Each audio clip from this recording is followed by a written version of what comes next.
Semua warga kerajaan hiduplah sebagaimana Kristus telah hidup. Barang siapa mengatakan dia ada di dalam Kristus, dia wajib sebaiknya hidup sama seperti Kristus telah hidup. Tidak ada raja yang mencuci kaki daripada hamba-hambanya. Cuma dia.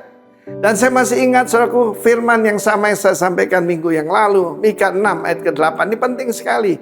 Sebab jangan berpura-pura ataupun ingin tahu. Dan Tuhan memberitahu apa yang berkenan pada dia. Yang pertama-tama hidup dalam keadilan. Mispat, sesuai firman. Yang kedua hidup dengan hesed, yaitu kasih setia. Kasih setia ini dalam perjanjian juga antara suami istri. Dan yang ketiga, kenapa timbul pertengkaran, perkelahian, bahkan perang? Kenapa? Yang satu meninggikan diri, yang satunya rendah diri. Dan timbullah kalau dua orang gila baru ada peperangan. Dan firman Allah menunjukkan hidup dengan rendah hati di hadapan Allahmu. Saya punya dua orang saudara dan yang satu masih hidup, yang satunya sudah bersama Tuhan. Saya sebut nama mereka. Tidak ada pemimpin pujian KKR lebih hebat di Indonesia dari Yonas Suisa. Juara pop singer Indonesia, saudaraku. Suaranya bagus, hebat, orangnya keren, saudaraku ya. Dan kita tumbuh bersama-sama dengan saudara Yonas ini. Dan karena dia punya trofi, yaitu waktu dia jadi juara pop singer seluruh Indonesia. Belum ada idol, belum ada yang seperti itu. Kalaupun ada kejuaraan pasti Yonas. Sebab saudaraku dia seperti Lionel Richie Indonesia. You know what? Satu hari kalau dia pulang dari pelayanan, di depan itu ada trofinya disorot dengan lampu, saudaraku. Ya, dia sangat bangga. Aku ini pemimpin yang hebat. Aku ini penyanyi yang paling top, tetapi melayani Tuhan sampai Tuhan berbicara pada dia. Malaikatku paling jelek 1 juta kali lebih bagus dari kau. Engkau melayani aku karena kasih karuniaku. Waduh saudaraku, dia minta ampun lalu dia bakar trofinya. Jadi kalau sekarang pulang dan tidak lihat lagi apa yang dia bisa banggakan, dia cuma bilang Tuhan, semua karena kemurahan-Mu. Saudara, saya bayangkan suara saya ini kalau Tuhan pakai untuk presenter dan sebagainya, itu betul-betul triple grace from the Lord. Sebab apa? Pak Chris baru sama kan bilang, Pak Arif ini tuh suaranya serak-serak mengerikan katanya. Yang kedua, sahabat saya sudah bersama Tuhan, Ade Manuhutu. Siapa penyanyi yang begitu hebat, punya golden records? Saudaraku, wah waktu itu kan masih kaset ya. Waduh luar biasa, dia punya beberapa golden records di ruang tamunya. Dan saudaraku, dia juga bebas dari affair, orangnya sangat terkenal. Dan orang lihat dia rendah hati. Tetapi saudaraku kan tidak lihat yang di dalam. Satu hari dia mengalami kecelakaan, waktu dia pulang rumah, semua golden records-nya hilang, saudaraku. Dan istrinya berkata, aku kan penolongmu, aku bantu kamu supaya rendah hati. Semulai saat itu dia lagi bisa membanggakan dirinya. Karena dia melayani Tuhan, bukan karena dia hebat, bukan dia penyanyi paling top, tetapi karena kemurahan Tuhan. Hiduplah dalam kerendahan hati, tapi ingat, semua itu bukan karena kita punya kelebihan. Bukan kuat, bukan gagah, tapi rohku, kata Tuhan. Karena itu setiap saudara, yuk minta. Sebab Tuhan benci orang congkak, memusuhi orang congkak, orang sombong, tetapi memberikan kasih karunia kepada yang merendahkan dirinya. Walk humbly with your God. God bless you. Amin. Amin. Tepuk tangan bagi Allah kita. Haleluya. Saya percaya bahwa di tempat ini adalah orang-orang yang merendahkan hatinya di hadapan Tuhan. Amin. Kita mau siapkan hati kita untuk kita masuk dalam hadirat Tuhan. Menikmati kebaikan Tuhan. Sungguh kami bersyukur Bapa di surga.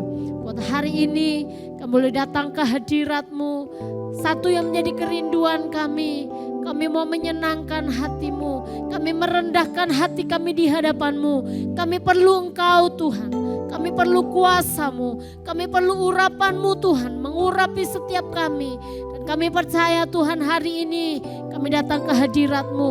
Biarlah kami dipuaskan di dalam hadirat-Mu. Saat kami memuji Engkau. Saat kami menyembah Engkau. Saat kami mengagungkan Engkau. Nama-Mu disukakan Tuhan. Namamu dimuliakan atas setiap kami.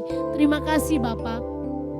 Hari ini juga Tuhan kami memberkati bangsa kami memberkati negeri kami, memberkati para pemimpin kami mulai yang tertinggi hingga yang terendah. Roh yang takut akan Tuhan menyertai mereka, bahkan kota di mana Tuhan tempatkan kami, kota Bondowoso, kiranya lawatan Allah terjadi atas kota ini. Di kota ini akan terdengar nyanyian syukur bagimu, puji-pujian pengagungan hanya bagi Engkau, sebab setiap lutut akan bertelut, semua lidah akan mengaku Yesus Kristus Tuhan, bagi kemuliaan Allah Bapa. Terima kasih memberkati gerejamu, memberkati gembala senior kami Bapak Pendeta Timotius Arifin, memberkati para penatua, memberkati gembala rayon, gembala sidang di tempat ini, setiap hamba-hamba Tuhan, setiap para pekerja Tuhan, bahkan setiap jemaatmu Tuhan, biar kami boleh mengalami lawatan Allah. Dan hari ini Tuhan, kami boleh mengalami pesta raja di tempat ini, sebab raja yang mulia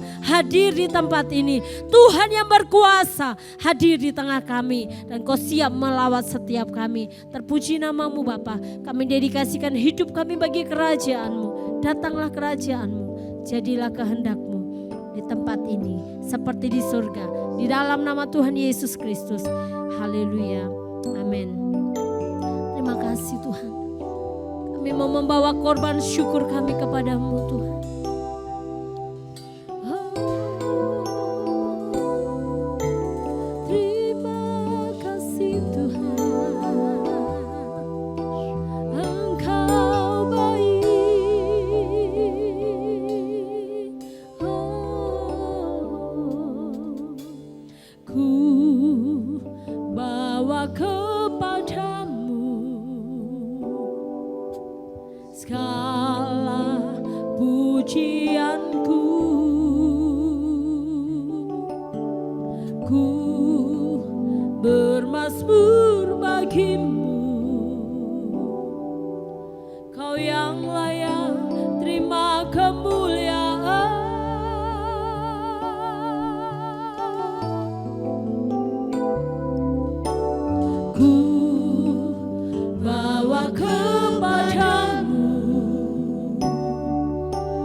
Bagi Allah kita, haleluya. Bawa kepadamu segala pujian kami Tuhan, segala pujianku, ku bermasmur bagimu, bermasmur bagimu. Kau yang layak terima kemuliaan, Kau yang layak terima kemuliaan.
tinggikan Engkau, bermasmur bagi nama-Mu Tuhan.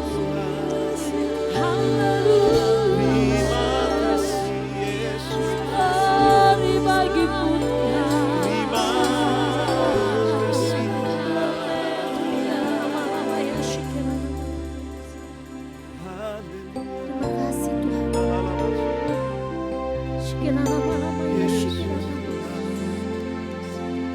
saja yang layak kita segala.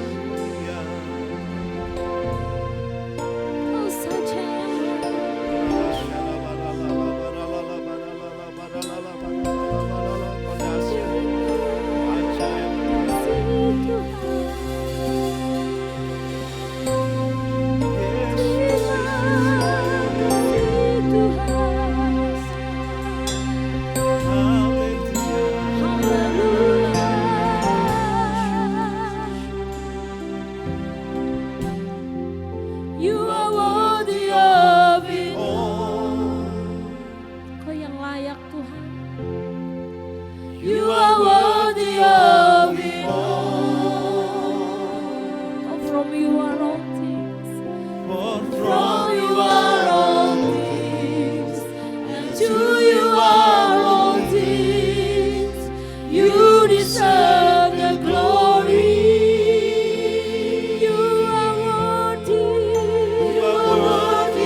Bagimu pujian dari selama-lamanya sampai selama-lamanya.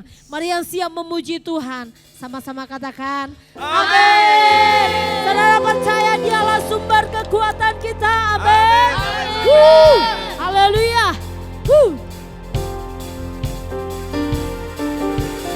Kau kekuatanku, menopang hidupku, bagi keselamatan. Kau buktikan kasih setiamu, benteng hidupku. Tak akan ku takut, sebab ku tahu kau besertaku. Yesus, jaminan hidupku. Katakan, kau kekuatanku, penopang hidupku, oh panji keselamatan. Buktikan kasih setiamu, benteng hidupku. Tak akan ku takut, sebab ku tahu kau besertaku. Yesus, jaminan hidupku. Tepuk tangan buat jaminan hidup kita.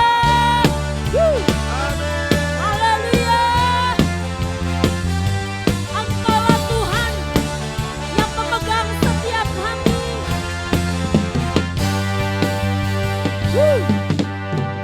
Berjalan bersamamu. Katakan tak akan ku gentar, amin. Tak akan ku gentar. Tanganmu Tuhan, tanganmu menopangku. Jalani kehidupan, jalani kehidupan. Kau mengangkatku ke atas gunung batu. Kau beriku kemenangan. Kau kekuatanku, penopang hidupku, bagi keselamatan. Kau buktikan kasih setiamu, benteng hidupku. Tak akan ku takut, sebab ku tahu kau besertaku. Yesus, jaminan hidupku. Haleluya. Engkaulah jaminan hidup kami.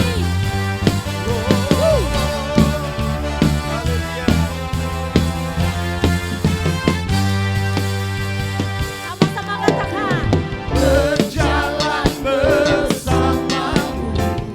Tak akan ku gentar. Tak akan ku gentar. Tanganmu menopangku. Tanganmu menopangku. Katakan, jalani kehidupan. Jalani kehidupan. Kau mengangkatku ke atas gunung batu. Kau beriku kemenangan. Kau kekuatanku, penopang hidupku, bagi keselamatan. Kau buktikan kasih setiamu, benteng hidupku. Tak akan ku takut, sebab ku tahu kau besertaku. Yesus, jaminan hidupku. Kau kekuatanku, penopang hidupku, janji keselamatan. Kau buktikan kasih setiamu, benteng hidupku. Tak akan ku takut, sebab ku tahu kau besertaku.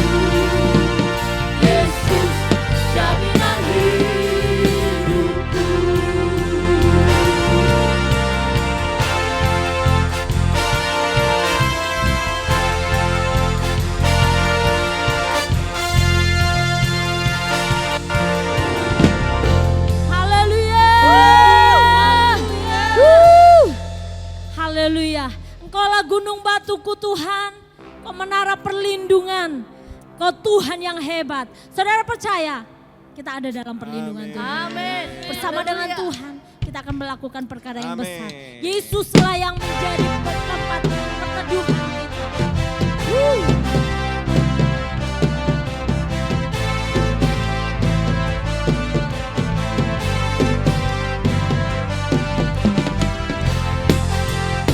Haleluya. Mahkota benteng kami, perisai kami.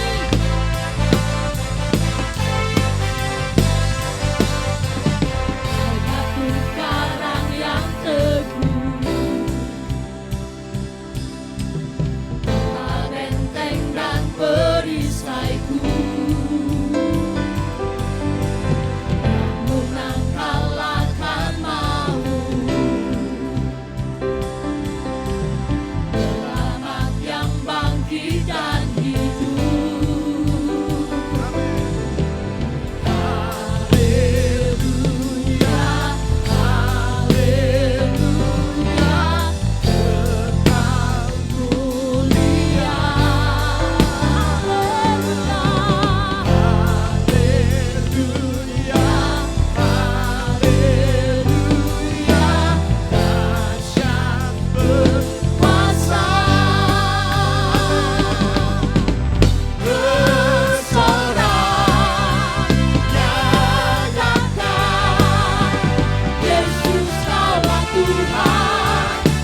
Di saat kami mengalami banyak tantangan, banyak masalah pergumulan, kami percaya Kaulah Tuhan sumber kekuatan kami. Kau penyelamat hidup kami. Kau Allah yang setia bagi kami. Terima kasih Tuhan.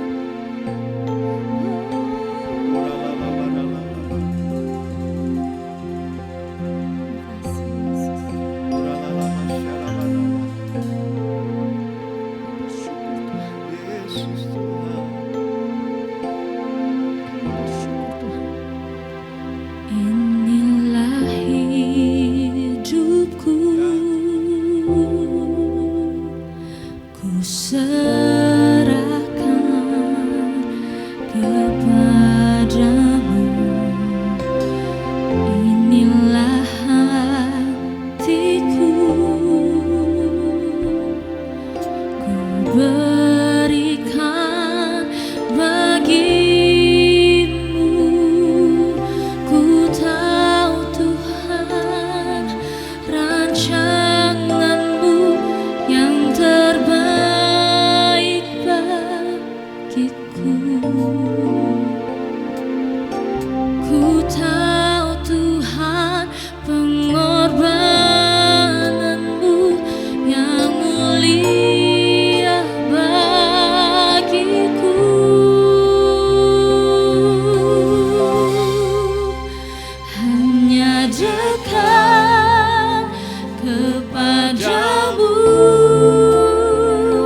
Terima kasih Tuhan, kami mengucap syukur ya Tuhan.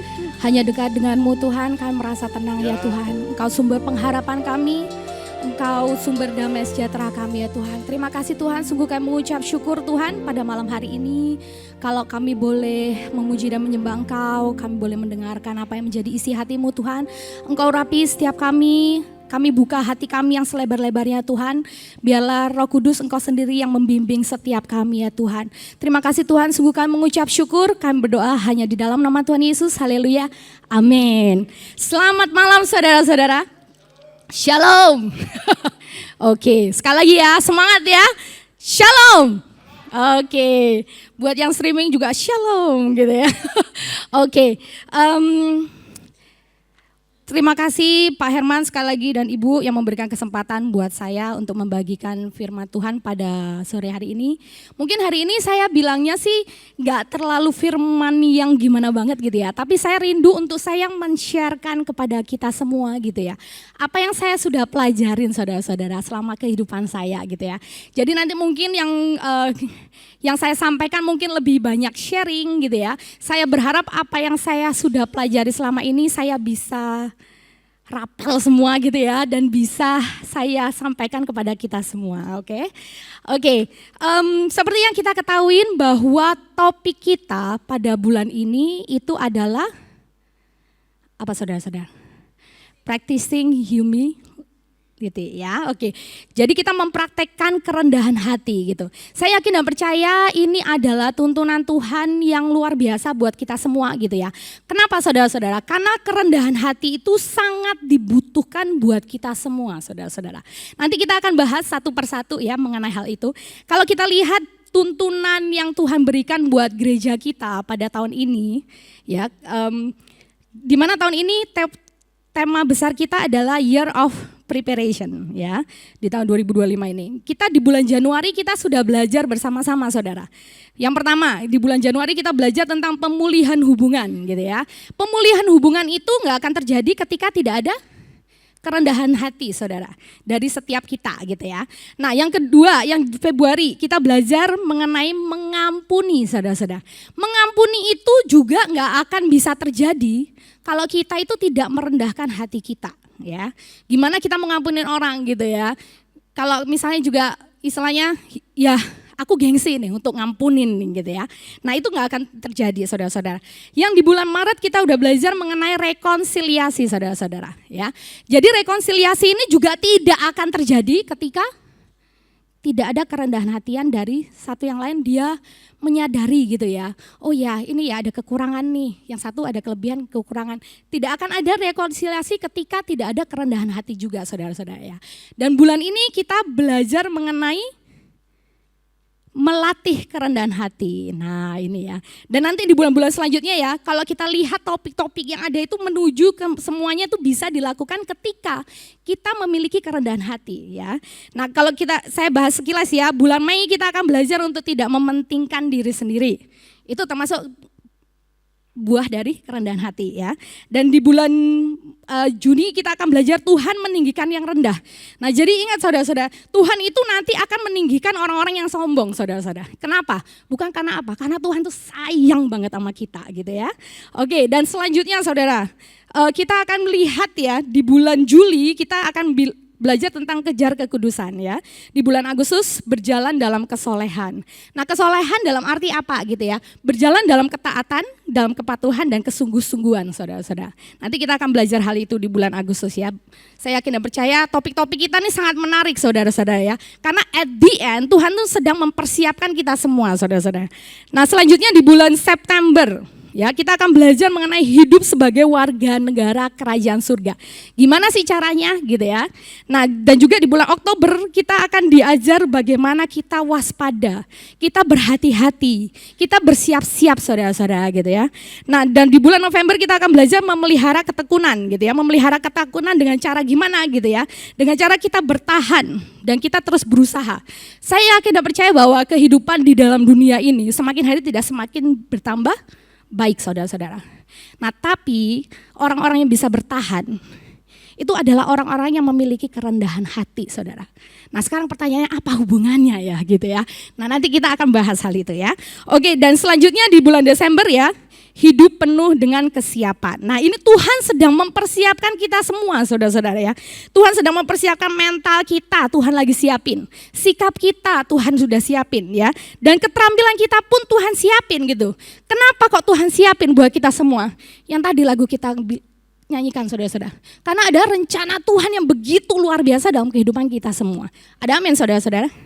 Oke, nah jadi ya hari ini saya akan membagikan, sebelumnya saya minta maaf ya saudara-saudara. Kalau mungkin yang saya sampaikan nanti mungkin ada yang merasa tersinggung atau gimana gitu ya. Saya minta maaf, ini saya hanya membagikan apa yang saya pelajarin gitu ya. Dan saya yakin dan percaya bahwa saya ya mau gak mau saya harus menyampaikan gitu ya. Karena saya mengasihi kita semua ya saudara-saudara. Oke, katakan pada kiri kanan saudara-saudara, aku mengasihimu, I love you. I love you. Oke, ini instrumennya di mana ya Kak ya? There you go ya. Oke, saya pakai instrumen saudara supaya kita gak terlalu tegang saudara-saudara ya. Biar kita bisa nyantai, oke. Nah, jadi sebelumnya saya juga minta maaf ya, mungkin banyak keputusan-keputusan yang akhir-akhir ini yang saya lakukan gitu ya, membuat misunderstanding yang lain saudara, ke bapak dan ibu juga ya. Dan maksudnya apapun yang saya putuskan akhir-akhir ini itu banyak hal yang kayaknya bertentangan banget dengan yang seharusnya, loh Angie ini kok begini ya, kok Angie ini begini ya gitu ya. Nah itu sebelumnya saya minta maaf saudara-saudara. Tapi dasar saya melakukan itu semua karena saya mengasihi kita semua ya. Jadi banyak hal yang saya nggak bisa jelaskan ya saudara-saudara. Tapi ketika misalnya mau minta klarifikasi kepada saya, silahkan saudara datang ya. Nanti kita bisa ngobrol-ngobrol di belakang ya saudara-saudara. Oke, nah sekarang kalau kita lihat ya, topik kita kali ini adalah, Kak minta tolong Kak, the power of humility ya. Saya akan bagikan kekuatan dari kerendahan hati gitu ya. Seperti yang kita ketahui bahwa ayat yang diberikan kepada kita semua di bulan ini adalah dari 1 Petrus 5 ayat 5 saudara-saudara. Kita baca bersama-sama ya. Oke, 1, 2, 3. Demikianlah juga kamu, hai orang-orang muda, tunduklah kepada orang-orang yang tua. Dan kamu semua rendikanlah dirimu seorang terhadap yang lain. Sebab Allah menentang orang yang congkak, tetapi mengasihani orang yang rendah hati. Nah di dalam hal ini saya mendapatkan 3 poin yang saya belajar saudara. Ya yang pertama adalah, hai kamu orang-orang muda, tunduklah kepada orang-orang yang tua gitu ya. Orang-orang yang muda di sini saya bisa katakan bahwa nggak hanya orang-orang yang kita merasa bahwa kita muda gitu ya. Which is ya memang orang-orang muda yang masih muda ya, kayak Gizi muda ya. Tapi di sini mungkin orang-orang muda saya bisa katakan bahwa orang-orang yang belum berpengalaman. Nah ya, ketika orang-orang yang belum berpengalaman, orang-orang muda atau orang-orang yang belum berpengalaman, tunduklah kepada orang-orang yang tua gitu ya. Nah di dalam hal ini saudara-saudara, saya mau men-sharekan apa yang saya alamin di dalam kehidupan saya ya. Ini saya mengucap syukur sekali gitu ya. Saya pegang yang ini saudara-saudara, saya tuh paling suka ya. Ketika saya tuh dengerin ceritanya si tante-tante, si om gitu ya, saya suka banget gitu ya. Orang yang lebih tua lagi ketika mereka menceritakan pengalaman mereka gitu, itu bagi saya tuh adalah sesuatu yang wow, saya bisa belajar banyak hal dari mereka gitu ya. Nah saya mengucap syukur bahwa kenapa sih kok ada ayat ini gitu ya. Nah saya melihat bahwa begini, sebagai seorang yang orang tua ya, saya adalah orang tua dari Peter dan Grace. Nah namanya orang tua atau saya berprofesi juga sebagai guru les ya. Sekalian promosi saudara. Saya ngelesin Inggris ya, jadi ada yang mau les ayo bisa. Oke, nah jadi saya belajar bahwa ketika kita pada posisi sebagai orang tua ataupun guru les gitu ya. Kita tahu nih, anak ini untuk menuju dari poin A ke poin B, dia tuh harus melakukan A, B, C, D, dan E. Kenapa? Karena kita udah ngelihat semuanya gitu ya. Kita tahu begitu ketika dia tidak melakukan yang ini, dia nggak akan nyampe nih ke sana gitu ya. Nah jadi kalau kita perhatikan di sini ya, saya mengalami waktu itu 3 keputusan besar di dalam kehidupan saya saudara. Yang pertama itu adalah ketika saya pergi ke US Ya, itu keputusan yang sangat besar buat saya secara pribadi gitu ya. Nah, waktu itu gitu ya, di sini bilang tunduklah kepada orang-orang tua. Nah, waktu itu saya diberi pilihan sama papa saya ya. Kamu gimana Angie? Kamu ke luar negeri atau enggak? Kalau enggak, ya udah kamu susah dapat visa. Tapi kalau kamu pergi, ya sudah. Kamu pergi di situ dan kamu harus sekolah dan melanjutin semua di situ.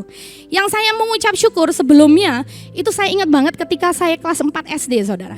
Ya itu ada pendeta dari Jerman, waktu itu mendoakan secara massal gitu ya. Tiba-tiba waktu di giliran saya, dia bilang gini, kamu suatu saat Tuhan akan kirim kamu ke luar negeri. Dan kamu akan dipakai Tuhan di sana gitu. Jadi ketika ada momen di mana saya harus memutuskan, saya harus pergi atau tidak. Itu akhirnya saya memutuskan untuk pergi. Karena saya teringat akan momen yang sebelumnya gitu ya. Nah di sini saya juga belajar untuk ketika ayah saya memutuskan untuk saya pergi, saya tahu bahwa dia itu udah tahu apa yang akan terjadi. Nah tugas saya adalah saya ini mau ikutin apa enggak gitu ya. Nah ini yang putusan yang pertama. Dan yang keputusan kedua gitu ya. Ketika saya menikah saudara-saudara. Saya pernah cerita di sini ya bagaimana saya ketemu sama suami saya gitu ya. Saya yakin dan percaya bahwa itu rencana Tuhan yang luar biasa. Saya ingat waktu itu ketika saya sebelum sama Mike gitu ya. Itu saya ada satu cowok yang dimana itu sampai, ya karena itu yang tadi saya bilang. Orang tua itu dia melihat dari sudut pandang yang kita gak lihat sebelumnya. Nah, jadi saya bisa memahami kenapa namanya anak-anak muda, banyak anak-anak muda di sini kita lagi masa-masa jatuh cinta sama orang gitu ya. Nah, ketika kita dalam masa jatuh cinta ke orang, yang kita lihat tuh hanya, ya aku cinta kamu, that's it. Kita nggak ngeliat tuh bibit, bobot, bebet gitu ya. Nah, sedangkan orang tua kan melihat hal itu saudara-saudara. Nah, saya ingat banget tuh sampai ada pernyataan dari mama saya waktu itu. Dia bilang begini, Angie, kalau kamu nikah sama nih cowok, mami gak akan hadir loh di pernikahanmu. Bagi saya waktu itu saudara-saudara, gila ya, ekstrim banget gitu ya. Wih jahat banget gitu. Nah tapi karena waktu itu saya dalam posisi di mana saya tidak melihat bibit bobot bebet. Ketika saya udah menikah, saya baru ngeh, jadi orang tua nih baru ngeh. Oh iya ya, ternyata itu pengaruh banget yang namanya bibit, bobot, dan bebet gitu ya. Jadi saya anjurkan bagi anak-anak muda di tempat ini ya, ketika orang tuamu melarangmu gitu ya, karena mereka tuh melihat, kalau kamu sama ini nak, bahayanya gimana nih nanti. Nah, jadi setelah saya nikah juga saya ngeh gitu ya, bahwa kehidupan pernikahan itu tidak hanya tentang cinta, saudara-saudara. Setuju ya semuanya ya. Itu mengenai komitmen saudara-saudara. Kita bayangin ketika kita mendapatkan orang yang tidak sesuai dengan apa yang Tuhan rencanakan dalam kehidupan kita. Kehidupan pernikahan kita akan miserable saudara. Kacau ya. Karena dua orang yang berbeda dijadiin satu itu gak gampang saudara. Makanya saya semakin mengerti saat itu ya. Kenapa kok Tuhan tuh menganjurkan seiman ya. Nah karena ya pengaruhnya ke situ juga gitu ya. Nah itu adalah keputusan yang besar dan saya mengucap syukur. Saya waktu itu saya taat gitu ya. Saya belajar untuk, ya waktu itu saya jelas-jelas saya tahu ini dari Tuhan gitu ya. Jadi waktu itu akhirnya saya memutuskan untuk ya saya putus. Dan akhirnya gak lama kemudian saya ketemu Ko Michael gitu ya. Dan saya mengucap syukur gitu ya. Ternyata ini adalah suatu keputusan yang besar yang menentukan saya sekarang ini bagaimana dan anak-anak saya gimana nih sekarang nih yang ditentukan oleh keputusan waktu itu saudara-saudara. Gitu ya. Jadi di sini saya belajar bahwa iya ketika orang tua menasehati sesuatu, dengerin. Gitu ya. Kenapa? Mereka itu tidak mengingini kita celaka saudara. Tapi karena mereka itu mencintai kita gitu ya. Bagi mengucap syukurlah bagi yang masih punya orang tua ya, yang masih muda ya. Ayo mulai belajar untuk hal itu gitu ya. Dan keputusan ketiga itu ketika Peter lahir di US. Nah waktu itu tuh saya mengalami dilema saudara-saudara. Karena papa saya meninggal di tahun 2009. Dan akhirnya mami saya itu telepon saya. Itu alasan kenapa saya pulang ke Indonesia saudara. Jadi mami itu telepon setiap hari 5 kali nangis-nangis. Ya dia gak pernah minta saya pulang gitu ya. Dan dia itu ketika dia itu saya coba waktu itu saya berpikir begini. Tuhan aku harus balik nih. Kenapa? Ini kesempatan buat aku untuk istilah balas kebaikan mamaku dalam kehidupanku.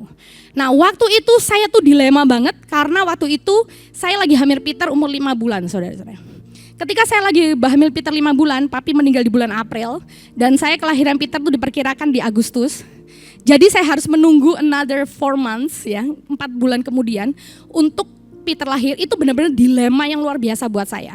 Tapi waktu itu saya ngucap syukur karena mertua saya waktu itu bilang gini sama saya, Angie, kamu boleh pulang ke Indonesia, syarat Peter harus lahir di sini, gitu ya. Nah, saya mengucap syukur banget gitu ya. Waktu itu saya taat sama dia, saudara-saudara. Dan saya merasakan hasilnya ketika Maret lalu ya, saudara-saudara. Akhirnya Peter saya balikin lagi ke Amerika ya. Dia harus ke situ dan semua jalan Tuhan buka, semua jalan Tuhan permudah, saudara-saudara. Nah, di sini saya belajar bahwa iya, emang kita itu sebagai orang yang muda atau orang yang belum berpengalaman seperti mereka, kita harus belajar untuk tunduk karena mereka udah melihat dari sudut pandang yang berbeda yang mungkin kita nggak ngelihat, gitu ya. Oke, yang kedua, hai kamu semua, rendahkanlah dirimu seorang terhadap yang lain. Saya yakin dan percaya bahwa kerendahan diri ini satu dengan yang lain itu sangat penting sekali, gitu ya. Dimana terutama dalam suatu komunitas, saudara-saudara. Saya yakin dan percaya gini, memang mungkin masalah yang terjadi itu ada bagusnya, emang iya, karena membentuk karakter kita, gitu ya. Tapi ketika di dalam suatu komunitas itu ada kekacauan, itu berarti kemungkinan tanda yang kedua, saudara-saudara. Apakah satu dengan yang lain ini saling rendah hati, mau mengalah satu dengan yang lain, gitu ya. Nah, karena ketika kita nggak bisa rendah hati satu dengan yang lain, masalah itu pasti akan terjadi, saudara-saudara. Makanya kenapa di sini dibilang, hai kamu semua rendahkanlah dirimu seorang terhadap yang lain, saudara-saudara. Itu penting banget dalam kehidupan berkomunitas, gitu ya. Nah, dan juga saya yakin dan percaya bahwa di dalam kehidupan ini nggak mudah, saudara, ya. Tapi juga nggak susah sih sebenarnya, gitu ya. Nah, ketika saya harap ya di lingkungan gereja kita ini, saya harap, ayo kita ciptakan komunitas yang positif, saudara. Istilahnya mungkin begini ya, saya bilang, dari Senin sampai Sabtu itu udah orang udah capek kerja dan sekolah, saudara-saudara. Hari Minggu mereka mau mencari tempat yang aman, gitu ya. Nah, jadi ayo pastikan kita ciptakan komunitas yang positif, gitu ya, di gereja kita ini, gitu ya, atau di dalam kehidupan kita, di komunitas rumah kita, atau dimanapun Tuhan percayakan kita. Ayo ciptakan sesuatu yang positif, gitu ya. Nah, dan juga karena kenapa, saudara-saudara? Karena apapun yang kita lakukan itu saya yakin dan percaya itu mempengaruhi kehidupan orang lain, saudara-saudara. Misalnya sebagai contoh ya, Kak Priska, ya misalnya saya bilang sama Kak Priska, contoh Kak, Oke, nah misalnya saya ngomong sama Kak Priska, ketika ketemu nih, Kak Priska nih A, B, C, D, E, F, G gitu, jelekin dia gitu. Pengaruh gak sama kehidupannya dia selanjutnya, saudara-saudara? Mungkin pengaruh sama nasibnya dia loh, saudara-saudara. Karena dia merasa, loh kok gini ya, iya aku nih gini ya berarti ya. Nah itu pengaruh, saudara-saudara, gitu ya.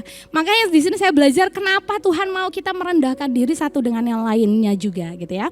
Dan yang poinnya ketiga, saudara-saudara, Allah itu menentang orang yang congkak tetapi mengasihani orang yang rendah hati. Rendah hati ini sangat Tuhan anjurkan, ya. Rendah hati ini bagi Tuhan itu sangat penting, saudara-saudara. Kenapa itu penting? Nah, kita akan bahas yang selanjutnya, saudara, ya. Oke, kalau saya bahas dari yang khotbahnya Pak Herman juga ya yang minggu lalu, apa sih arti rendah hati? Pak Herman sempat bilang kemarin, rendah hati itu nggak sombong, gitu ya. Rendah hati itu tidak memandang rendah orang lain. Nah, saya tambahin ya poinnya, saudara. Nah, rendah hati itu berarti kita mau belajar, saudara. Nah, hari ini saya akan banyak fokus ke poin yang mau belajar ini ya. Jadi yang namanya kerendahan hati itu berarti kita mau belajar untuk dalam kehidupan kita, either kita menjadi pribadi yang lebih baik, kita mau belajar mengenai kehidupan, ya. Kita belajar untuk mungkin yang menjadi orang tua, kita belajar untuk menjadi orang tua yang lebih baik, ya. Sebagai kita sebagai pemimpin di dalam perusahaan kita mau belajar untuk menjadi pemimpin yang lebih baik. Karena saya yakin dan percaya bahwa kehidupan kita, gini saudara, saya percaya gini ya, kehidupan kita nanti jadi apa, kita nanti berhasil atau enggak, Nanti rencana Tuhan tergenapin apa enggak itu tergantung dari 2 faktor. Itu yang saya percaya ya. Kalau ada yang enggak setuju, silahkan nanti kita ngobrol setelah ini ya. Kalau bagi saya gitu ya, pertama memang Tuhan udah merencanakan segala sesuatunya. Dan ingat saudara, Tuhan itu udah mempersiapkan semua itu yang terbaik saudara. Nah pertanyaannya, untuk kita mencapai rencana Tuhan, itu tergantung siapa saudara? Kita. Jadi sekali lagi, ada 2 bagian saudara. Bagiannya Tuhan, which is Tuhan udah ngelakuin semuanya. Yang kedua itu ada bagian kita untuk menggenapi apa yang menjadi rencana Tuhan dalam kehidupan kita. Nah pertanyaannya, apakah kita ini adalah pribadi yang mau belajar dan mau dibimbing sama Tuhan untuk mencapai hal itu? Karena gak mungkin, Tuhan itu gak nuntun kita, itu tidak mungkin saudara-saudara. Tuhan pasti ketika Tuhan meng-create kita, pasti Tuhan caranya, manualnya itu udah dikasih tahu gitu ya. Sama dengan kalau kita lihat di sini, kita tahu kita akan menghadapi zaman robot saudara-saudara. Ketika robot diciptakan, gak mungkin sama penciptanya itu gak dikasih manual booknya. Pasti dikasih manual booknya supaya ini gimana kamu bisa menggunakannya dengan baik nih. Sama dalam kehidupan kita saudara-saudara ya. Dalam kehidupan kita pun begitu ya. Tuhan udah kasih nih rencananya. Tapi pertanyaannya, kita ini mau belajar nggak untuk kita sampai ke sana nih? Itu bagian kita saudara gitu ya. Nah jadi pastikan gitu ya, kita melakukan apa yang menjadi bagian kita saudara-saudara. Nah hari ini kita akan bahas ya, yang pertama, apa itu rendah hati? Tadi kita udah bahas ya. Yang kedua, ciri-ciri orang yang rendah hati itu apa sih gitu ya. Nah yang ketiga, bagaimana supaya kita tetap rendah hati. Yang keempat, mengapa Tuhan mau kita rendah hati. Nah saya nanti akan bahas di poin 4 nih yang paling banyak saudara ya. Nomor 5, bagaimana menghadapi orang yang sombong gitu ya. Oke tadi udah ini. Nah ciri-ciri orang yang rendah hati gitu ya. Ciri-ciri orang yang rendah hati itu adalah orang yang menyadari siapa dirinya saudara-saudara. Nah menyadari siapa dirinya itu dalam arti apa gitu ya. Kita tahu bahwa kita itu dibenarkan oleh Tuhan, bukan karena usaha kita. Nah pertanyaannya, kita sadar gak hal itu gitu ya. Bukan karena usaha kita, tapi karena Tuhan yang udah mati buat kita gitu ya. Nah ketika kita menyadari bahwa segala sesuatu yang terjadi sama kita itu adalah kasih karunia Tuhan, siapa kita yang kita bisa sombong saudara-saudara? Itu semua dari Tuhan gitu ya. Nah jadi ciri-ciri orang yang rendah hati, dia itu menyadari siapa dirinya ya, bukan karena usahanya gitu ya. Nah yang kedua, jujur ya. Dia jujur. Nah ini Pak Herman sering bahas ya. Kita bisa mengakuin nih orang kelebihannya apa, kita juga nyadarin kelemahan kita apa gitu ya. Nah pertanyaannya, kita bisa jujur gak sama diri kita sendiri juga gitu ya. Kita bisa jujur gak sama Tuhan, kita bisa jujur gak sama orang bahwa ya memang aku punya kelebihan dan kekurangan gitu ya. Nah ketika kita menyadari hal itu, dan ketika kita ini, saya yakin dan percaya dia berarti dia rendah hati gitu ya. Maksudnya dia mau mengakui gitu ya. Nah yang ketiga adalah berserah sama Tuhan gitu ya. Berserah sama Tuhan tuh dalam hal apa gitu ya. Orang yang rendah hati yang tadi saya bilang saudara. Orang yang rendah hati itu adalah orang yang mau belajar ya. Orang yang mau percaya. Orang yang mau belajar sama tuntunannya Tuhan. Tuhan nuntun apa, dia mau ikutin gak? Gitu ya. Nah kalau orang yang gak rendah hati, ya dia gak mungkin ikutin gitu ya, apa yang Tuhan arahkan gitu ya. Nah selanjutnya adalah orang yang mau belajar gitu ya. Dalam arti belajar apa gini ya. Nah kita tahu, kita pernah dengar ya dalam firman ada yang mengatakan bahwa dalam kelemahanku kuasamu nyata gitu ya. Saya yakin dan percaya bahwa setiap kita tuh ada kelebihan dan kekurangan. Pasti itu udah. Nah tapi sekarang pertanyaannya, apakah kita mau belajar saudara-saudara untuk kita memperbaiki apa yang menjadi kekurangan kita gitu ya.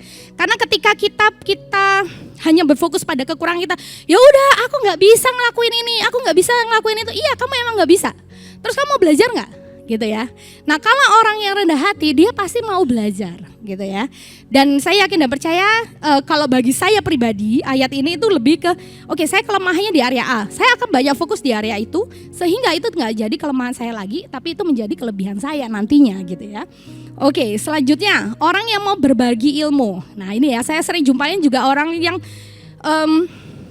orang yang rendah hati itu yang mau bagi ilmu, karena kita menyadari bahwa segala sesuatunya dari Tuhan. Jadi dia mau ngajarin orang lain juga gitu ya, supaya istilahnya orang lain nih, oh ya sudah, Tuhan ngasih aku karunia ini, ayo aku ajar yuk. gitu ya. Karena ada juga tipikal orang-orang yang aku ini nih, dia pintar nih misalnya, enggak, ulanganku enggak boleh kamu lihat gitu ya. Catatanku enggak boleh kamu lihat. Ada saudara yang kayak gitu ya. Nah jadi ayo, ciri-ciri orang rendah hati itu orang yang mau berbagi ilmu juga dengan yang lain ya. Terus habis gitu selanjutnya saudara, orang yang rendah hati itu adalah orang yang menghargai orang lain ya. Menghargai orang lain dalam arti apa gitu. Gampang buat kita untuk menghargai orang yang layak untuk dihargai saudara. Tapi sangat susah buat kita untuk menghargai orang-orang yang tidak patut untuk dihargain gitu ya. Nah di sini saya juga belajar gitu ya. Saya mengucap syukur dari 2004, 2024, 2025 ini saya banyak diajarkan hal ini saudara-saudara gitu ya. Untuk memandang orang itu tidak berdasarkan don't judge the book by its cover gitu ya. Nah ini menghargai orang lain. Ada cerita sebenarnya saya mau nampilin hari ini tapi karena satu dan lain hal itu saya nggak jadi tampilin ya. Nah jadi ada cerita begini. Ada seseorang bawa gitar saudara ya, bawa gitar. Terus habis gitu ada satu cewek, pernah lihat gak ini di TikTok atau Instagram gitu ya. Nah jadi ada satu orang ini bawa gitar ya, dia tuh kayak pengamen gitu lah ya. Terus dia tuh ngomong gini sama si mbak, permisi mbak, dia bilang gitu. Terus yang mbak ini ngira, oh ini pengamen nih, langsung si mbak tuh ngeluarin duit, nih dikasih duit yang sama dia gitu. Nih udah sana pergi, kamu ngamen kan? Loh mbak, saya tadi bilang permisi loh mbak. Loh iya, kamu mau ngamen kan? Dia ngotot saudara. Kamu ngamen kan? Kan saya udah ngasih kamu duitnya. Udah kamu pergi sana gitu. Ternyata mbaknya ngomong si Masin gitu. Permisi ya mbak. Saya tuh dari tadi mau ngomong sama sampean, saya dari tadi saya tuh permisi kata dia. Saya tuh pas dia tuh gini, dia buka pintu, si mbak itu lagi nyender di mobil mewah saudara. Jadi si orang ini dia buka pintunya itu saudara-saudara. Saya tuh dari tadi permisi itu karena saya mau masuk ke mobil ini, bukan saya tuh mau ngamen kata dia. Nah jadi dari cerita ini ya, kita seringkali begitu saudara-saudara. Maksudnya kalau saya pribadi ya, seringkali kita judge people by its cover ya. Nah belum tentu loh orang itu begitu gitu ya. Kadang kita menilai seseorang hanya berdasarkan penampilannya, berdasarkan dia kerjaannya apa gitu ya. Nah sekarang apakah kita bisa belajar untuk menghargai orang lain?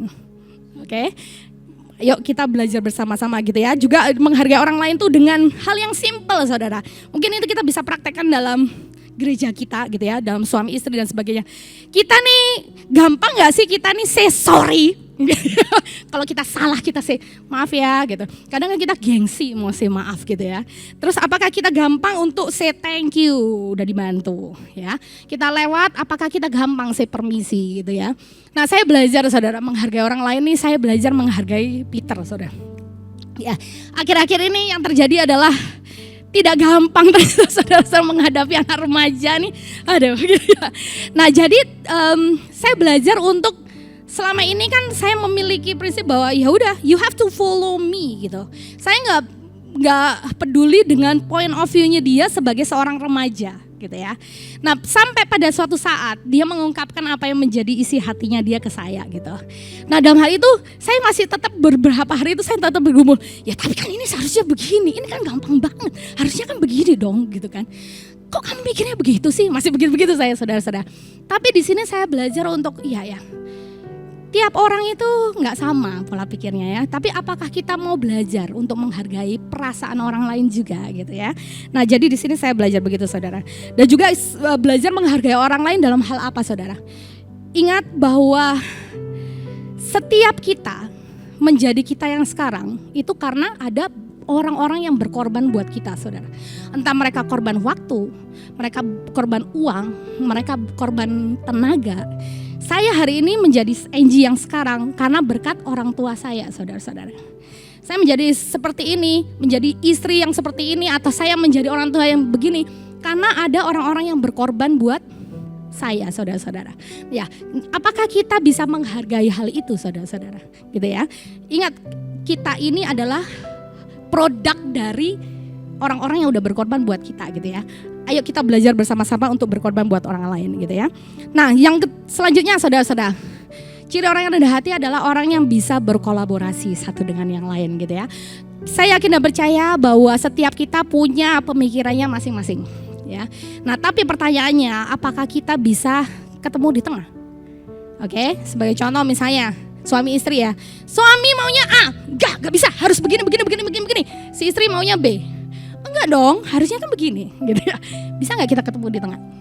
Oke, ketemu di tengahnya gimana nih? Bisa nggak berkolaborasi? Sama dalam kehidupan komunitas kita juga ya. Bisa nggak kita berkolaborasi, kita bekerja sama gitu ya. Nah, jadi masalah itu sering terjadi karena nggak mau saling mengalah gitu ya.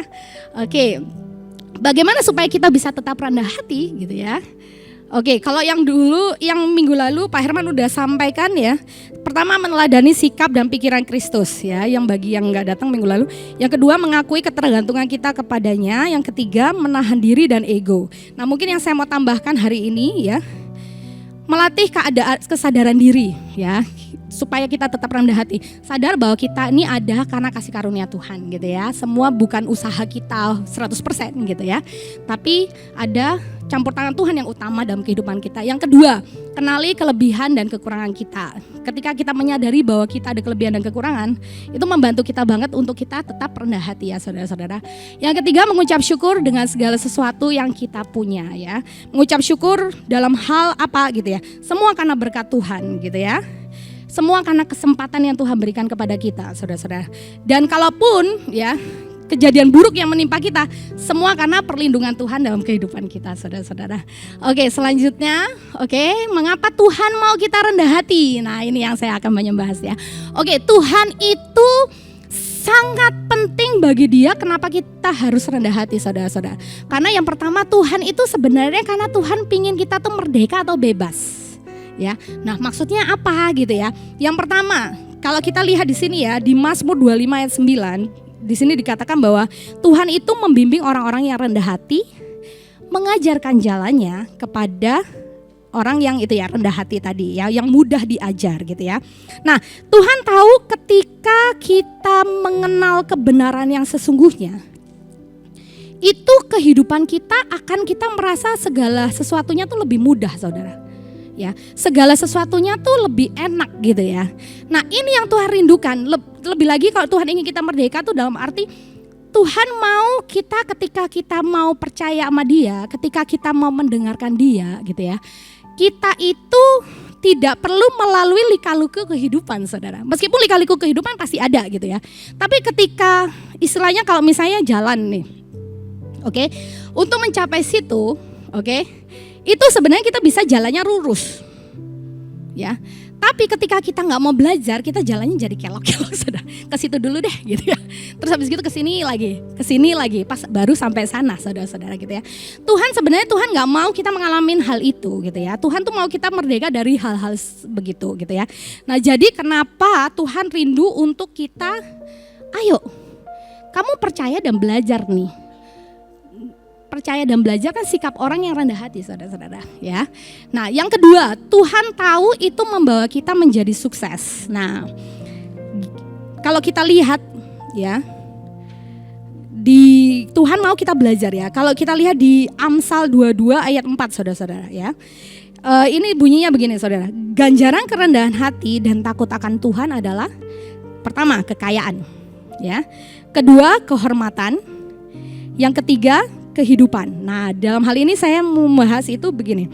Nah, kenapa kok ganjar kerendahan hati itu kekayaan, kehormatan dan kehidupan gitu ya. Nah, kita lihat bahwa segala sesuatu yang kita lakukan, sekecil apapun yang kita lakukan, itu diperhatikan orang, saudara-saudara. Ketika orang menyadari bahwa istilahnya misalnya saya ngomong sama Grace, lakukan ini ya Grace. Terus si Grace misalnya dia nggak mau gitu. Oke, 1, 2, 3 kali saya ngomong sama dia mungkin oke ya. Sampai ke 4 kali saya ngomong sama dia, saya nggak akan ngomong lagi sama kamu. Jadi kan begitu ya. Nah, jadi menjadi sukses itu jadi gini. Untuk dia menjadi sukses, ada langkah-langkah yang harus dilakukan gitu ya. Nah, jadi ketika misalnya suatu saat, ini saya sering ilustrasikan gini. Suatu saat misalnya nih ya, saya itu ada sesuatu pekerjaan yang bagus misalnya. Wah, saya ada pekerjaan nih. Saya butuh orang nih. Kira-kira saya akan mikirin Grace gak? Ini seorang susah dibilangin nih. Saya akan mikirin dia gak saudara-saudara? Saya gak akan mikirin dia sama sekali loh. Tapi ketika orang itu punya sikap kerendah hati yang dia dimana, oh ya ini orang bisa dibimbing nih. Dia mau belajar nih. akhirnya akan membawa kepada kesuksesan dia enggak? Saya ingat ya, moto saya di tempat kerja saya ya. Jadi gini, saya tidak meng-hire orang-orang yang pintar, saudara. Tapi saya meng-hire orang-orang yang mau belajar, mau dibimbing gitu ya. Nah jadi kenapa gitu? Karena kalau orang-orang yang mau dibimbing itu mudah dibentuk dan istilahnya mudah untuk dibawa maju gitu ya. Nah jadi ya membawa kepada kesuksesan ya. Nah terus ketika kita rendah hati, kita akan menemukan banyak kesempatan-kesempatan yang baru, saudara-saudara. Nah ini pentingnya kenapa sikap kerendahan hati itu gitu ya. Nah yang ketiga ya, supaya kita selamat. Nah selamat dalam hal apa gitu ya? Selamat dari segala sesuatu. Dalam kehidupan sosial sih kita tahu bahwa seringkali ada tekanan sosial dalam kehidupan kita juga ya saudara-saudara ya. Nah ketika ada tekanan sosial itu, nah kadang tekanan sosial itu terjadi karena kitanya sombong gitu ya. Kita nggak mau istilahnya gini, kita nggak mau beradaptasi dengan lingkungan atau kita merasa bahwa ya udah aku gini terus ya udah kamu kalau misalnya kamu sayang sama aku, kamu terima aku apa adanya dong gitu kan. Nah which is itu nggak bisa begitu saudara-saudara gitu ya. Nah Tuhan rindu untuk kita selamat dalam bullying dari apapun gitu ya yang mungkin akan membawa kita menjadi gak selamat gitu ya dalam kehidupan sosial kita. Tuhan rindu untuk kita selamat ya dalam hal itu. Nah terus selanjutnya ya saudara, kita lihat di Amsal 16 ayat 18 ya. Kecongkakan itu mendahului kehancuran. Oke. Tinggi hati mendahului kejatuhan gitu ya. Orang yang susah dikasih tahu ya udah lama-lama ya dibiarin. Kamu mau ngelakuin apapun ya udah terserah gitu kan. Jadinya orang kadang mikir begitu. Nah akhirnya dia yang seharusnya selamat bisa dikasih tahu, karena dia akhirnya orang jadi nggak mau kasih tahu, ya akhirnya dia ya terperosok dalam hal-hal yang tidak seharusnya gitu ya. Nah ini saya skip aja ya. Oke, bagaimana menghadapi orang yang sombong? Nah seringkali kalau yang ini, seringkali kita mungkin kita udah belajar nih, ya aku udah rendah hati nih gitu ya. Tapi kadang kesel gitu ya ngeliat orang, ini orang sombong banget sih gitu ya. Aduh gitu kan. Nah saya juga belajar saudara bagaimana menghadapi orang yang sombong gitu ya. Yang pertama gitu ya, menghadapi orang yang sombong tuh kita harus tenang saudara ya. Kenapa kok kita harus tenang? Karena yang pertama, ya udah orang sombong dia mau ngomong kita apapun, dia mau nginceng-nginceng kita apapun, itu tidak mengurangi identitas kita di hadapan Tuhan saudara-saudara ya. Nah jadi gitu ya, kita tenang aja gitu ya, identitas kita masih sama gitu ya, tidak akan dipengaruhi sama apa kata mereka. Yang kedua, kita menyadari saudara-saudara bahwa ada orang yang baik dan ada orang yang buruk ya. Terus habis itu yang ketiga, ayat 8 itu dibicara begini saudara. Kita kalau menegur pencemooh itu kita pasti dibenci saudara. Ya. Tapi kalau kita menegur orang yang bijak pasti kita dikasihi gitu ya. Jadi ya sudah gitu lah ya. Kalau misalnya kita jumpai orang yang sombong nggak usah dikasih tahu saudara-saudara gitu ya. Udah biarin aja gitu ya. Kita udah ngasih tahu, nggak bisa kasih tahu ya udah gitu ya. Terus yang ketiga, sudut pandang yang berbeda dengan cara gimana gitu ya. Kita menyadari bahwa oh ya Tuhan nih berarti lagi memperlengkapin aku nih gitu ya. Jadi ketika Tuhan memperlengkapi ya udah gitu ya. It's okay gitu ngadepin orang yang begitu. Yang ketiga saudara-saudara, batasi interaksi dengan mereka gitu ya. Nah, di sini batasi interaksi dengan mereka dalam arti apa gitu ya. Kalau saya pribadi saya belajar begini, jangan buang waktu sama orang yang lagi ngerem saudara. Susah gitu ya. Istilahnya gini, ya kalau orang sombong dia apa-apain ya nggak bisa apa-apa gitu ya. Orang istilahnya kalau saya istilahnya gini, orang lagi seharusnya kita maju bareng-bareng tapi dia ngerem nih. Di ini susah nggak saudara-saudara? Didorong kan susah gitu ya. Ya udah gitu. Jadi batasin aja gitu ya waktu dan interaksi dengan orang-orang yang seperti itu gitu ya. Terus yang selanjutnya tuh batasin dengan interaksi dengan ini. Orang itu biasanya beraninya negurnya di belakang. Ya. Oke, dan tanpa cari tahu kebenaran yang sebenarnya gitu. Jadi orang lebih gampang untuk dia mengejudge lu begini-begini karena begini-begini kan, tanpa cari kebenarannya apa gitu ya. Ya udah, dengan orang-orang begitu udah kita batasin aja, udah lu kamu sukanya begitu ya sudah gitu kan. Nah, terus habis gitu jangan biarkan mereka jadi penghalang untuk fulfill our destiny ya. Tujuan hidup kita dalam kehidupan kita itu ya kita jangan biarkan mereka yang mempengaruhi hal itu gitu ya. Terus habis gitu kita harus ingat gitu ya bahwa orang-orang lingkungan di mana kita tinggal itu sangat mempengaruhi. Yang pertama, pola pikir kita. Yang kedua, kebiasaan kita. Ya, yang ketiga, perasaan, pola pikir, kebiasaan kita ya. Nah, jadi kita sering dengar ya bahwa 1 Korintus 15 ayat 33 dibilang begini saudara. Pergaulan yang buruk itu merusak kebiasaan yang baik saudara-saudara. Jadi ya udah, kita udah tahu dalam lingkungan yang gak sehat, ya udah batasin aja. Jangan terjun di sana gitu. Karena kenapa? Mempengaruhi kita gitu ya nantinya ya. Nah, jadi ya marilah kita semua melangkah untuk rendah hati saudara-saudara ya. Karena kenapa rendah hati itu sangat diperlukan dalam kehidupan kita. Ingat, rencana Tuhan dalam kehidupan kita luar biasa. Yang menentukan hal itu terjadi atau enggak, itu seberapa kita mau belajar dan kita mau rendah hati dan mengikuti apa yang menjadi tuntunan Tuhan dalam kehidupan kita saudara-saudara.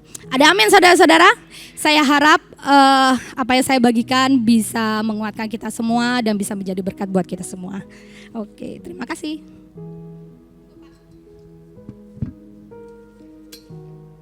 Ya, puji Tuhan, tepuk tangan dulu buat Tuhan kita. Makasih Kak Inji, ilmunya luar biasa. Tentu berdasar perenungan firman Tuhan. Saudara, sedikit saya melengkapi. Sudah dibahas banyak ya. Bagaimana menjadi rendah hati, bagaimana bersikap. Nah, saudara, kadang-kadang nih kita capek saudara untuk merubah diri kita. Karena apa? Kita berusaha untuk merubah dengan kekuatan kita. Kita tidak akan bisa. Tidak akan bisa saudara. Tanpa saudara datang ke hadirat Tuhan. Ya, untuk saudara tunduk dan menikmati Tuhan. Haleluya. Tadi jurusnya luar biasa saudara ya. Kak Inji sudah sampaikan bagaimana langkah-langkah ini akan membuat kita sampai kepada destiny. Tapi saya mau anjurkan begini. Saudara harus tetap datang kepada Tuhan. Haleluya. Saudara akan diberikan kekuatan untuk melakukannya. Kadang-kadang kita capek saudara ya. Capek saudara, waduh saya mau berusaha Tuhan tapi kok saya gagal, saya enggak bisa. Ayo datang kepada Tuhan. Makanya penting ibadah minggu. Yang setuju katakan gong si facai. Tepuk tangan dong, ayo datang doa. Kita akan capek saudara, waduh Tuhan aku enggak sanggup, aku sudah mau berusaha tapi gagal dan gagal lagi. Nah yang kedua saudara, di poin terakhir tadi ya, kita dengan segala kerendahan hati juga ya. Saya pun kadang-kadang sombong gitu ya. Tapi saya bisa diubahkan. Siapapun di sini punya potensi seperti tadi Kohen tadi pagi sampaikan luar biasa. Kesombongan itu ada selalu dalam diri kita dan bisa muncul. Itu diibaratkan seperti jenggot ini saudara ya, yang bulu-bulu ini tumbuh sini ya. Itu akan selalu muncul saudara. Makanya dengan perenungan firman Tuhan, kita mengkoreksi diri kita setiap hari. Karena potensi kesombongan itu melanda siapa saja. Ayo coba saya tunjukkan saudara. Siapa hamba Tuhan yang tidak pernah sombong? Yang sudah besar-besar, tinggi hati. Sebut saja Benny Hinn, Kong Hee. Kemarin kami diajar Kong Hee setelah masuk penjara. Ya apa yang terjadi? Dia bertobat. Dan dia mengajarkan waktu itu saudara di sebuah KLC, pertemuan hamba-hamba Tuhan. Ketuanya Pak David Limanto. Zero anger. Karena apa? Kesombongan itu seperti jenggot yang terus tumbuh tiap hari. Kumis. Siapa di sini yang kalau enggak dicukur akan brewoknya kelihatan. Saya enggak bisa saudara. Kalau tumbuh jarang-jarang jadi aneh ya. Makanya harus bersih. Nah itu muncul setiap hari saudara. Nah dengan potensi-potensi seperti itu saudara. Saya puji Tuhan. Saya dibentuk dan saya bisa berubah dari kesombongan. Artinya begini. Kita punya tujuan masing-masing untuk mengubah orang lain. Kita pasti akan berhadapan dengan orang-orang sombong. Model saya gini saudara ya. Tapi saya bisa bertobat, saudara bisa kembali lagi kepada jalan yang benar. Karena apa? Kita tadi sudah disebutkan mengkondisikan posisi kita yang duluan berubah. Haleluya. Untuk mengubah orang lain tidak akan bisa saudara ya. Serahkan sama Tuhan, doakan dia. Ya ini dalam konteks pergaulan komunitas kita, saudara, kita tidak bisa mengabaikan, wah saya mau menjauh dari dia. Enggak, pasti lu lagi ketemu. Nah, kita juga ketika kita berubah, maka yang terjadi orang lain melihat kita berubah, dia bisa berubah. Haleluya. Jadi di sini saudara akan muncul seperti tadi, saling merendahkan diri satu dengan yang lain, saling membentuk saudara.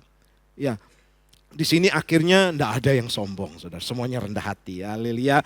Karena apa? Mengutamakan kita sendiri yang dulu berubah. Ya, kita yang berubah saudara. Jangan salah saudara, oh dia sombong. Kita pun saudara seperti jenggot dati saudara, lupa untuk mencukurnya, lupa untuk membersihkannya. Karena itulah harus dibersihkan setiap hari. Perenungan firman Tuhan. Adik-adik KGC kita sudah diajar, ayo sekarang ada PR buat kalian. Sudah enggak baca firman Tuhan atau renungan yang dikirim oleh Pak Herman? Itu Kohen sampaikan. Sudah dibaca belum? Itu perenungan setiap hari untuk menyadarkan diri kita supaya kita tidak sombong. Supaya jenggot kita ini tidak tumbuh panjang, saudara. Kita biari. Itulah kesombongan kita. Siapapun bisa melanda, saudara. Jadi jangan saudara berkata, oh saya sudah rendah hati. Tidak bisa. Kerendahan hati, kesombongan tidak bisa dinilai oleh diri kita sendiri. Orang yang akan menilainya. Tepuk tangan buat Tuhan kita. Kita bangkit berdiri. Terima kasih Kak Inji, luar biasa sekali. Kita pujikan lagu tadi ya, rapnya saja. Hanya dalam, haleluya. Saudara, saya yakin dan percaya seperti firman Tuhan bilang, Tuhan akan merendahkan orang-orang yang tinggi hati, tapi mengangkat orang-orang yang rendah hati. Saudara siap diangkat tinggi oleh Tuhan? Amin. Amin. Dalam pekerjaan, dalam bisnis, dalam usaha, dalam rumah tangga, juga dalam pendidikan kita, jadilah orang-orang yang rendah hati. Sebab hanya orang yang rendah hati diangkat tinggi oleh Tuhan. Siapa contohnya? Daud, saudara.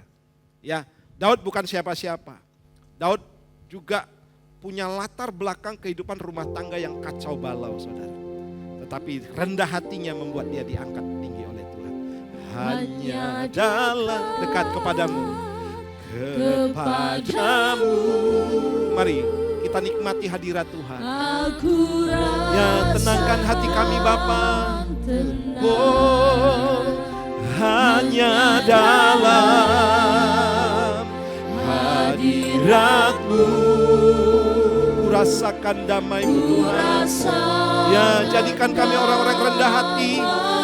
Melalui hadirat Tuhan kami sadar siapa kami di hadapan-Mu. Kami bergantung sepenuhnya. Oh Yesus, Yesus sumber harapanku. Ku percaya padamu, penyelamatku. Hanya dekat, dekat kepadamu. Aku rasakan tenang. Hanya dalam hadirat-Mu rasakan damai-Mu. Ku rasakan katakan Yesus sumber, oh padamu ku berserah. Yesus sumber harapanku. Ku percaya padamu, penyelamat. Mari musik saja, pujikan pujian ini. Kita akan renungkan sejenak firman Tuhan. Saudara, kita harus sadar dan tahu sampai pada akhirnya Yesus tetap rendah hati. Orang katakan rendah hati, kita akan dirugikan. Dengan rendah hati, kita akan direndahkan. Saudara, itu filosofi dunia. Tapi filosofi kerajaan Allah, orang yang rendah hati melakukan perbuatan yang terbaik. Orang yang rendah hati juga pasti akan ditinggikan oleh Tuhan. Kami bersyukur Bapa, ajar kami terus untuk mempersiapkan hidup kami layak di hadapan Tuhan. Tantangan-tantangan besar akan kami hadapi Tuhan. Kami mau menghadapi dengan kerendahan hati untuk kami menjadi orang yang berhasil, sukses, berkemenangan Tuhan. Bukan karena kuat gagah, bukan karena keuangan kami, bukan karena kebisaan dan kepandaian kami, melainkan karena kerendahan hati Tuhan. Ada banyak orang pandai, ada banyak orang pintar di luar sana, namun mereka sombong. Dan terbukti banyak yang gagal, banyak yang tidak berhasil dalam banyak hal. Namun kami mau terus belajar, sebab tanda kerendahan hati, tandanya terus dia mau belajar dan belajar. Terima kasih Engkau juga menjadikan kami agen-agen perubahan. Kami mau Tuhan melalui kami menghadapi orang-orang yang sombong, kami tetap rendah hati. Kami akan tahu Tuhan bahwa kami pun bisa sombong. Sehingga kami Tuhan, ketika kami mengubah hidup kami, orang yang sombong bisa berubah. Orang yang tinggi hati bisa berubah melalui kehidupan kami, di mana kami tetap rendah hati Tuhan. Terima kasih Bapa, inilah kami anak-anak-Mu Tuhan. Perlengkapi terus kami dengan firman-Mu, dan terus kami mau belajar di dalam hadirat Tuhan. Seperti hari ini kami datang di tempat ini, kami mau diajar, dididik dengan firman Tuhan. Demikian juga kami Tuhan diajar untuk bergantung sepenuhnya kepada Tuhan melalui pujian dan penyembahan. Itu sangat penting bagi kami untuk kami bisa berhasil melakukan firman Tuhan. Sehingga Engkau disenangkan. Sehingga ada banyak mujizat, ada banyak pertolongan, ada banyak kuasa Tuhan yang Tuhan berikan. Demikian juga ada banyak jalan yang Tuhan berikan bagi kami atas setiap usaha kami, pekerjaan kami. Terima kasih Tuhan, berkati hamba-Mu KNG, berkati suami yang di Jakarta, berkati Peter yang di Amerika dengan perjuangan kehidupan pendidikannya. Berkati juga Grace Tuhan, berkati usaha mereka Bapa. Minta anugerah mengalir dalam kehidupan mereka Bapa. Kami percaya kehidupannya akan menjadi berkat dimanapun Tuhan tempatkan. Kami yakin juga Tuhan punya destiny yang luar biasa dalam kehidupan mereka. Terima kasih, mereka akan hidup dalam berkat ilahi, keberhasilan dan keberuntungan. Kesehatan Tuhan berikan. Kami mengasihi keluarga ini Tuhan. Jemaat Tuhan juga akan terus berdoa. Sebab kami adalah family, kami adalah keluarga satu dengan yang lain. Kami adalah anak-anak Allah, di mana yang lain adalah saudara kami. Yang lain adalah saudara kandung kami seiman Tuhan. Terima kasih Tuhan, ini doa kami. Kami menjadi gereja yang kokoh dan kuat di dalam Tuhan.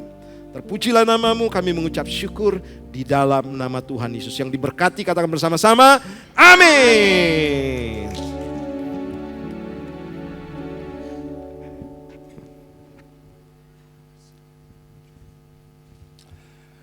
Haleluya. Salam dalam kasih Tuhan Yesus Kristus. Kami Jemaat Rock Bondowoso mengucapkan terima kasih atas pelayanan Ibu Enji yang telah melayani ibadah sore hari ini. Tuhan Yesus memberkati pelayanan dan juga keluarga Ibu Enji. Oke, saatnya kita menabur untuk pekerjaan Tuhan, yaitu ada 2 amplop persembahan umum, amplop merah, dan persembahan diakonia, amplop biru. Maka dari itu, ini ada ayat firman, kami akan membacakan ayat firman Tuhan yang terdapat di dalam Mazmur 50 ayat 14. Persembahkanlah syukur sebagai korban kepada Allah dan bayarlah nasarmu kepada yang maha tinggi. Haleluya. Mari kita persiapkan amplop kita. Kita berdoa bersama. Tuhan Yesus, kami mengucap syukur dan terima kasih atas berkat-berkat-Mu yang telah Engkau berikan kepada tiap-tiap keluarga Rock Bondowoso ini. Saatnya kami akan menabur buat pekerjaan gereja ini. Tuhan, kudus sucikan atas persembahan ini. Di dalam nama Yesus, hamba bersyukur. Haleluya. Amin.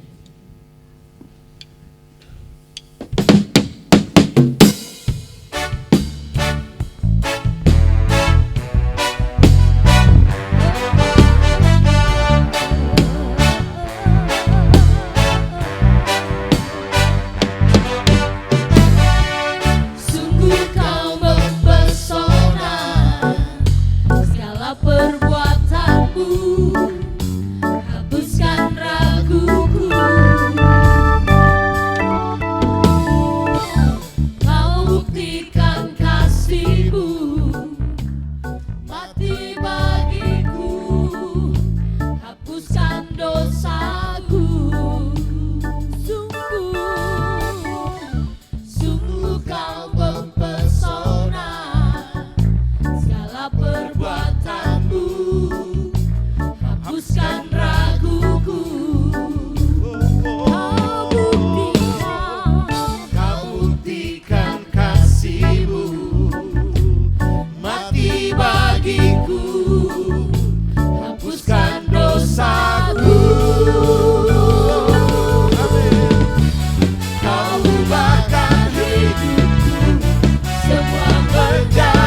baru. Sekarang ku bersuka di dalam-Mu, Yesusku. Kau jagai hidupku, melangkahi jalan-Mu, sampai ku terima mahkota kehidupanku.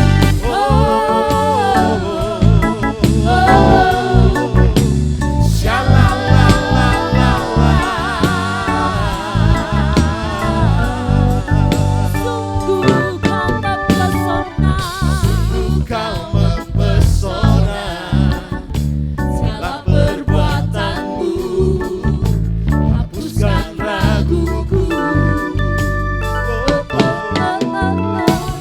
Kau buktikan kasih-Mu, mati bagiku, hapuskan dosaku. Kau ubahkan hidupku, semua menjadi baru. Sekarang ku bersuka di dalam-Mu, Yesusku. Kau jagai hidupku, melangkahi jalan-Mu, sampai ku terima mahkota kehidupanku. Kau ubahkan hidupku, semua menjadi baru. Sekarang ku bersuka di dalam-Mu, Yesusku. Kau jagai hidupku, melangkahi jalan-Mu, sampai ku terima mahkota kehidupanku.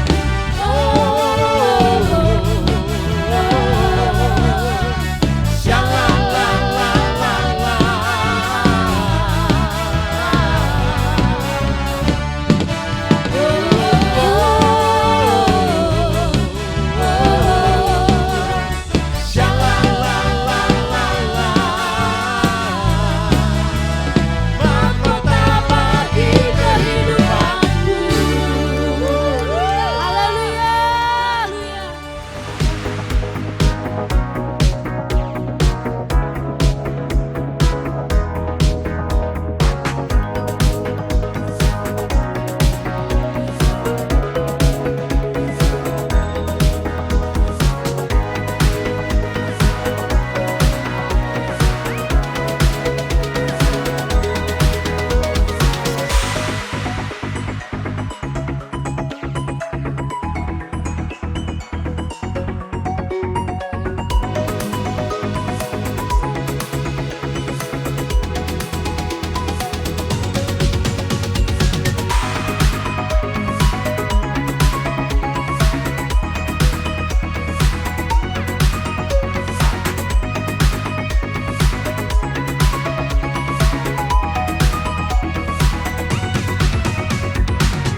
Haleluya. Haleluya. Aku pahlawan kecil, Yesus panglimaku. Tuhan di pihak kita, siapakah lawan kita? Tidak ada. Aku pahlawan kecil. Amin. Yesus panglima. Anak-anak yang luar biasa ya. Tuhan di pihak kita, siapakah lawan kita? Tidak ada. Bapak Ibu, saya undang kita bangkit berdiri bersama-sama. Dan orang tua atau anak-anak, ayo yang masih di bangku-bangku. Ayo maju, Angel maju nak, ayo. Siapa lagi ada? Reta, Xiaoli, Grace, ayo nak. Maju guys, ayo. Haleluya, ini anak-anak yang luar biasa saudara ya. Banyak yang akan diutus dari tempat ini untuk mereka bisa menjadi pemenang-pemenang di dunia marketplace. Mari kita berdoa. Bapak, kami bersepakat dengan seluruh jemaat dan hamba-hamba Tuhan di tempat ini. Mengangkat tangan dan berdoa buat anak-anak kami. Biar mereka Bapa hidup di dalam anugerah demi anugerah yang semakin besar. Hidup di dalam kebaikan demi kebaikan Tuhan yang semakin besar. Sebab mereka hidup di dalam kebenaran. Kami bersyukur buat orang-orang tua masing-masing yang membawa anak-anak Bapa untuk dididik dalam kebenaran firman Tuhan. Yang akan menghantar mereka menjadi orang-orang yang rendah hati dan siap untuk ditinggikan oleh Tuhan. Diperlengkapi terus dengan kepandaian hikmat. Roh yang takut akan Tuhan, menghormati orang tua, menghormati pemimpin-pemimpin, guru-guru mereka di sekolah. Sehingga mereka Bapa menjadi orang-orang yang berkemenangan. Kami berkati mereka dengan berkat generasi, berkat Allah Abraham, Allah Ishak, Allah orang Israel. Menjadi bagian kehidupan anak-anak kami. Dalam nama Tuhan Yesus, haleluya. Amin. Kita lakukan pujian tadi ya. Kau ubahkan, haleluya. Nari yuk. Amin, rapnya saja. Kau ubahkan hidupku, semua menjadi baru. Ayo semuanya joget ya. Di dalam-Mu Yesusku, Kau jagai hidupku, melangkah di jalan-Mu, sampai ku terima mahkota kehidupanku. Kau ubahkan semua menjadi baru. Sekarang ku bersuka di dalam-Mu Yesusku. Kau jagai hidupku, melangkah di jalan-Mu, sampai ku terima mahkota kehidupanku.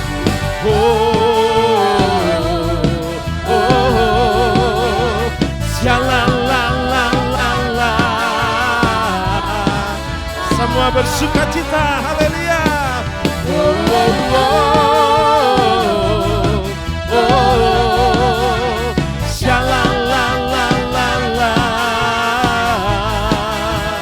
Mahkota bagi kehidupan. Mari angkat kedua tanganmu dan arahkan hatimu kepada Tuhan.